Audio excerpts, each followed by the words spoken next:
Hello? Hello? Ready? Yeah.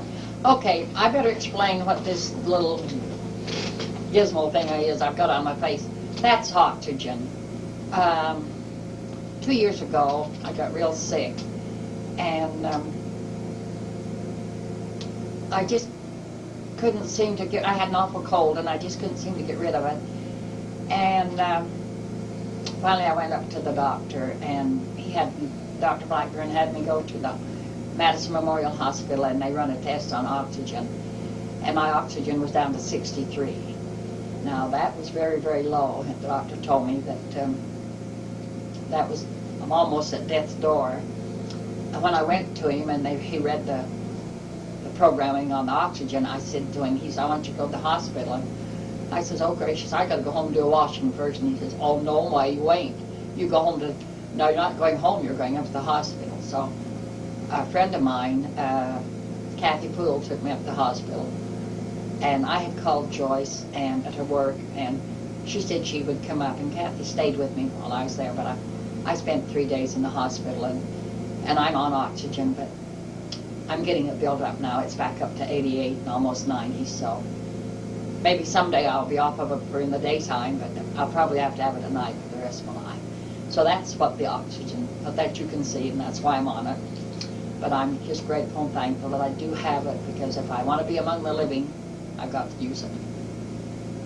Okay, now we'll go on and tell you about Christmas. Well, we'd get to open our Christmas, and we had, I can remember at one time I got a doll, and oh, I was so thrilled and happy with that doll. And but I was awful stingy with it too. I wouldn't let anybody play it. It was my doll. My mother said, well, you can share it, can't you? And I said, Mom, if somebody wanted a doll, they could have asked for one and they'd have got one.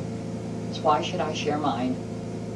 But she taught me a lesson that I should share, which I did very begrudgingly. I shared my doll. I watched every move they moved with it, and every time they took the dresses off and put them on again, I was making sure they was going right. But so much for that. I probably was a brat in those days. And I always told Appa and Annie that I was the black sheep of the family. And Annie said to me once, you can't be a black sheep because you're related to me and I'm white. But we've always got to talk and laugh out of that. Also, while we were living in Malta, my friend there, her name was Lorraine Smith, she had her father owned a livery stable.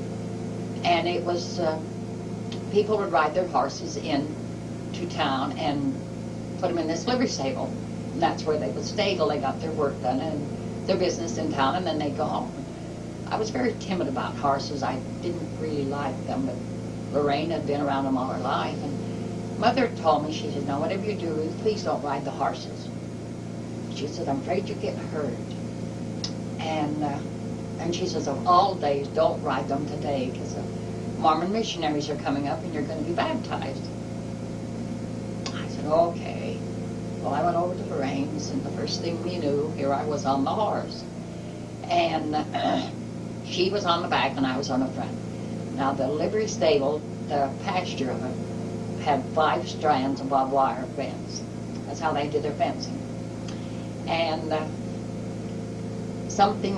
a dog went across the pasture, and the horse shied. She was smart enough to slide off the back, and I was dumb enough that went over the horse's head, down the barbed wire fence, and I really cut up my arm and my leg real bad, and I had to go have stitches. And when they got my mother there, she looked at me and she cried. After they got me sewed up, she says, well, my dear, you can't be baptized now. And then I cried, because I wanted to be baptized by those missionaries. But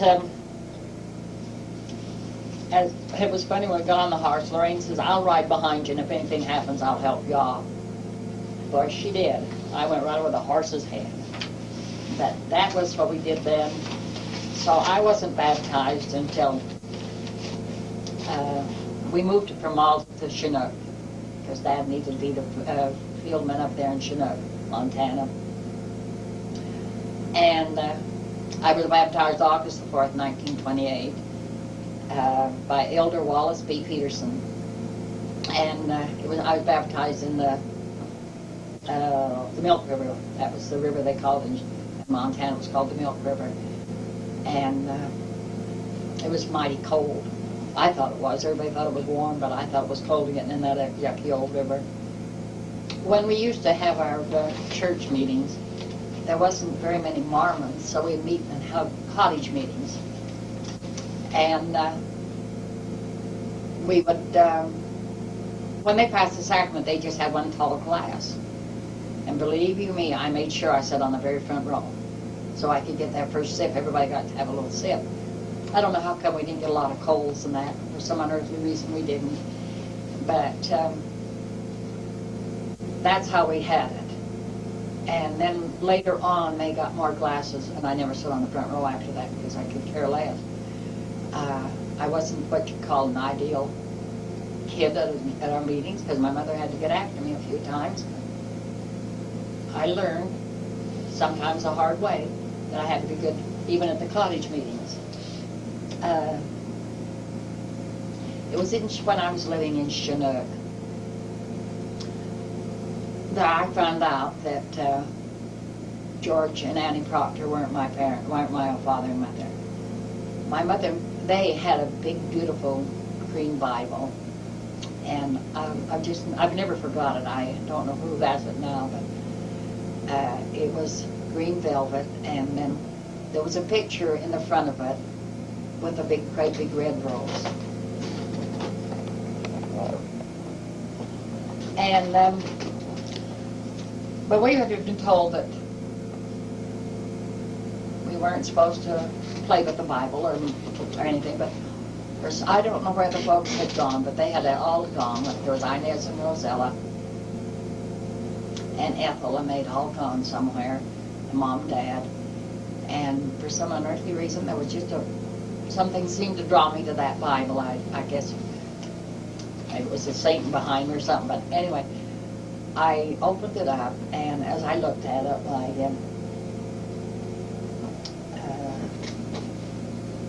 on the page of Annie and George Proctor.